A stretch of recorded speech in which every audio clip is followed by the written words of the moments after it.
Tell us your name. My name is Rhonda Hargis. I'm Christian Ruckdashel. Chuck Short. And tell us, how did you come about, or why did you start attending Enterprise Christian Church?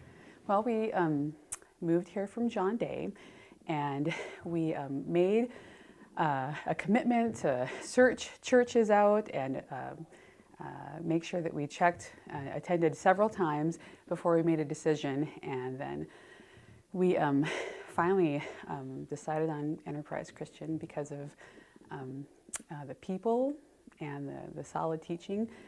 I actually started coming because I was invited to youth group one night and started coming to youth group pretty regularly, and decided that I wanted to try out the church too, and just started loving it.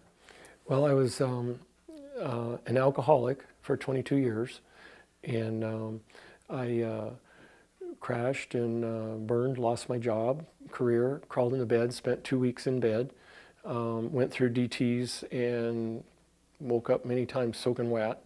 After 2 weeks, my wife and my family convinced me to go see a doctor, and the doctor got me in to see a therapist, and the therapist had me go to a program to get some help. And there was a gentleman there who asked me to get on my knees, pray, and ask God to remove the craving for alcohol and believe it, and he would do it. And I was like, yeah, right. And so anyway, one night I was really struggling. I was in a lot of mental, physical, and spiritual pain, you might say. I was spiritually bankrupt and physically bankrupt and everything else. And I got on the edge of the bed, and I looked up and I said, if you're real, here I am. I'm done. I can't do this anymore. Take me. I really didn't care if I was taken or not. I was ready. And there was a man appear at my bed, and I laid my head in his lap, and he was pure white and long hair, and I cried. And he reached out and touched me, and I still, to this day, still feel the love and the forgiveness that went through me. And I woke up the next morning, and the craving for alcohol was gone, and I was like, wow, it was really special. And I asked my wife, what had happened, I mean, after 22 years of struggling with alcohol, and the craving was, I didn't have to drink anymore. And so anyway, that following Sunday, my 6-year-old daughter came downstairs and said, can we go to church as a family? And I said, I looked at my wife, and she's like, so we got dressed and we came down to the church, and Dan Troutman was preaching at that time. When I walked into the church, I squeezed her hand because I was scared to death, because I saw a picture on the wall. And she said, what's wrong? And I said, who is that? And she said, why? And I said, that's the man that was at the edge of my bed. And she said, well, that's Jesus. And I asked her, who is that? And so we proceeded to go into the church, and then Dan was preaching. I'll never forget this. He pointed out into the church and said, Jesus goes after that one lost sheep. And he pointed out into the congregation, and I could have swore he was pointing at me. I crawled down into the seat and cried the rest of the sermon. From that day on, it's impacted my life. And who has impacted your life or mentored you here at ECC? Well, I think that I can think when we first started to get to know people here, I can think of some families that we saw at the music at the courthouse and would just see everywhere, and and then when we first started attending, we had the small group up at our house, and I can think of the Canes and the Sheehans and those folks that were involved with that have really blessed us. There's a lot of people that have taken an interest in me and always come up to talk to me, and when I miss a few Sundays, they talk to me and say, oh, I missed you a Sunday. And so there's always those really great people here. I probably have to say Dax has really taken me under his wing. Throughout my, I've had many men mentor me in the church, like Roger McGath, Joe Collins. Have a tremendous amount of respect for Trevor.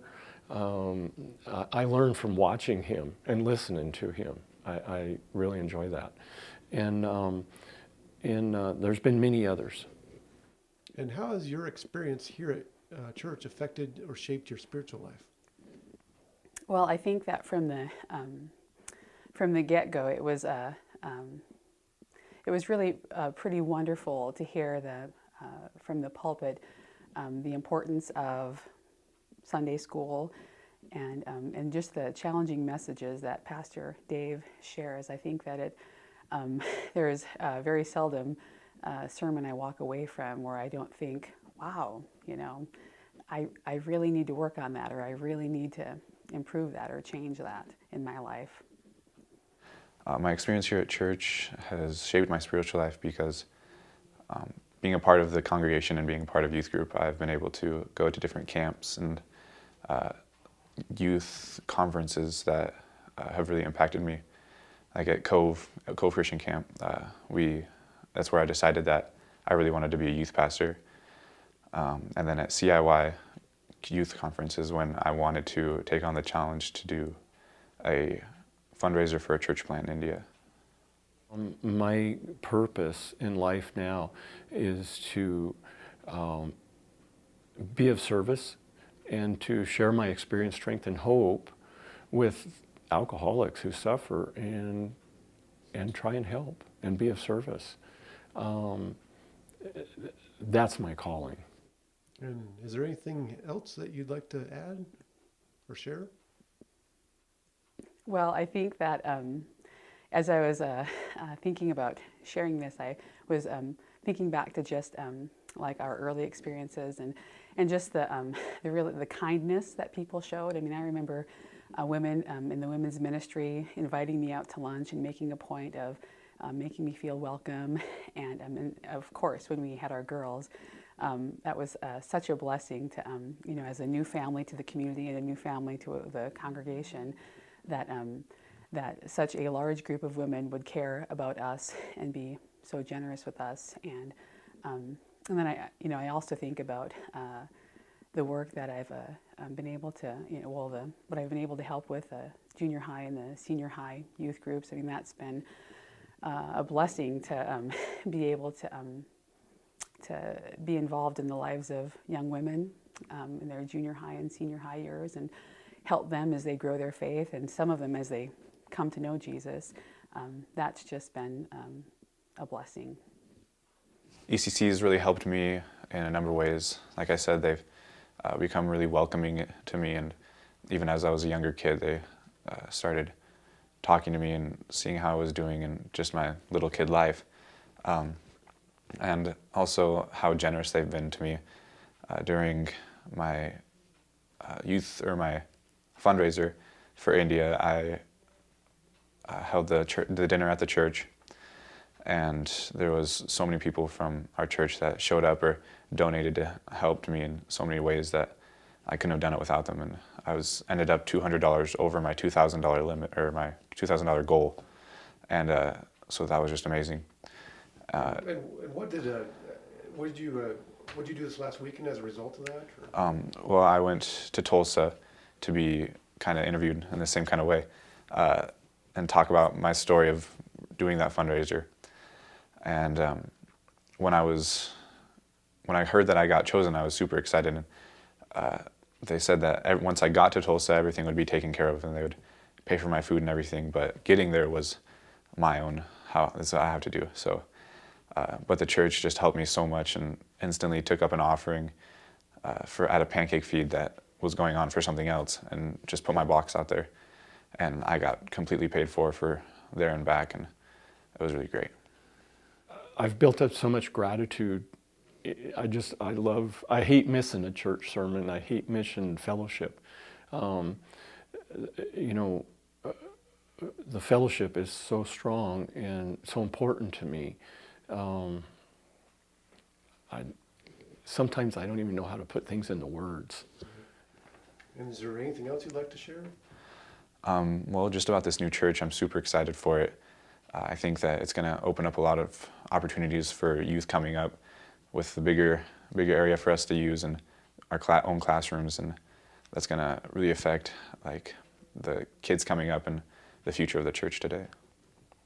Has anybody told you about the basketball hoops? They have told me, and I'm going to be graduated when it's finished, but I'm definitely coming back to use those. Great.